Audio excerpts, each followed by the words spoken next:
Well, we know from this legislation that the New York Health Act offers no copays, no deductibles, expands insurance to every single New Yorker, regardless of documentation. So the quality for over 1 million New Yorkers who are uninsured would drastically improve. And for people who are, dealing with in-network versus out-of-network, who can now see every doctor, their access would improve as well.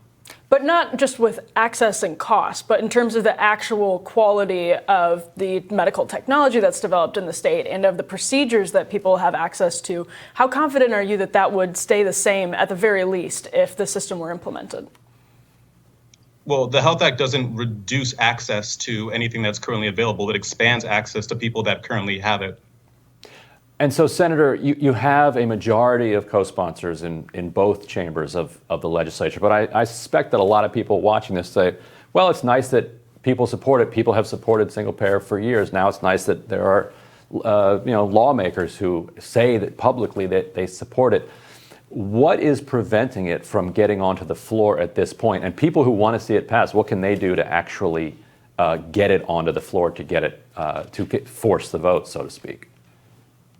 That's a loaded that you brought up, but there is inertia that needs to be overcome in Albany right now. That we need to push and keep fighting to do something large and transformational, which is really the moral imperative to do, not just because everyone deserves healthcare, but we've also just come from a pandemic where we're still coming out of a pandemic, and the notion of how everyone's healthcare and everyone's health and well-being is tied directly to each other is more obvious than ever. So for people who are excited about this and want to take part, you can look at the New York Health campaign, Google New York Health campaign, and get involved, because we'll be doing a lot of actions over the next 4 days to escalate and ensure that this does move to a vote and gets passed.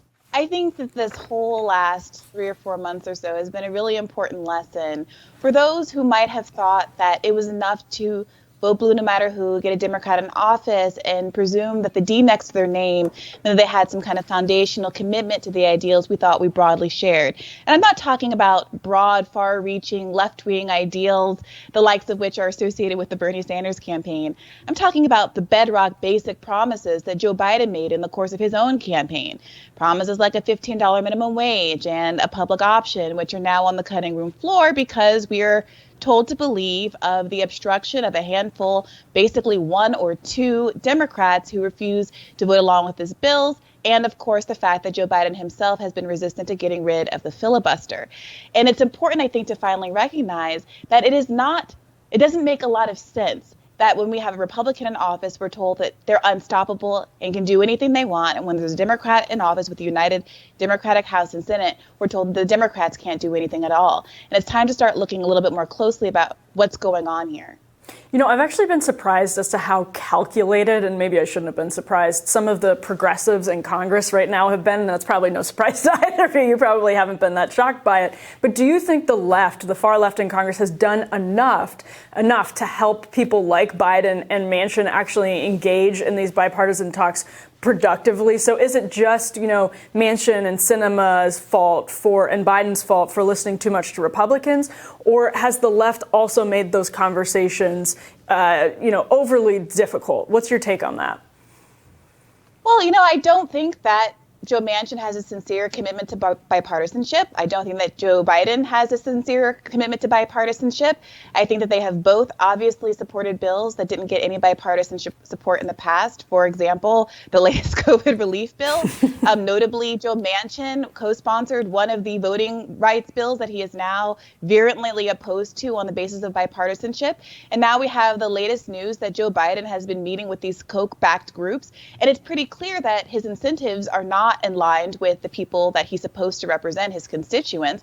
They are aligned with the corporate interests that have long filled his coffers.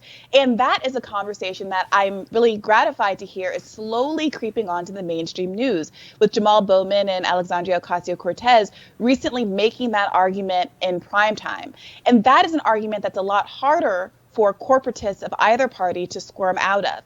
Bipartisanship, not trying to, lead for just Democrats, wanting to lead for Republicans and Democrats too. All of this kind of pablum is a nice gloss on the reality of the situation, which is very well exposed when progressives actually call out what's happening, which is that we have two corrupt corporate parties and people like Joe Manchin, Kirsten Sinema, and yes, Joe Biden are doing their bidding. Well, West Virginia has an interesting history. It actually was called West Virginia because they didn't want to be connected to the Confederate racism. And there's a strong movement, labor movement there. There were big battles with the miners. My grandfather was actually from West Virginia.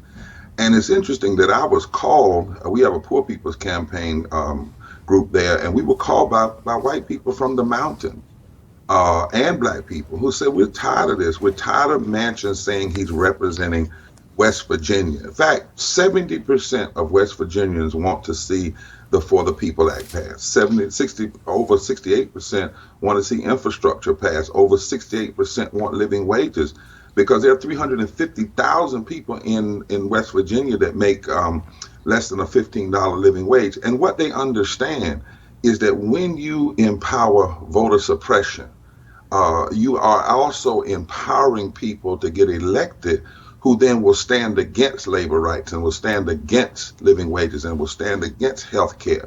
So people are very clear. I was with one lady whose name is Pam from the mountains of West Virginia. She literally said, this problem with Joe Manchin, he's not representing us.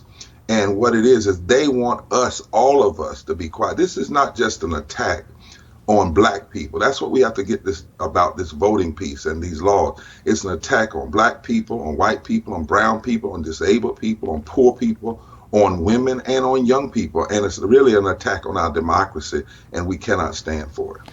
That multiracial message that you're talking about clashes with some of the kind of Jim Crow rhetoric that we've been hearing from Democrats. Have you been counseling allies to try to make this a broader fight in reaching Manchin?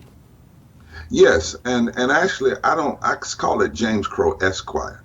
Jim Crow was strictly black folk, but James Crow Esquire put on a suit, got a computer, and started looking at how can they block progressive folk from voting, because what you have in the extremist party called the Republican Party now, ever since 1968, is with the Southern strategy, is their goal was to make the Republican Party the party of the white people in the South. That's what they said.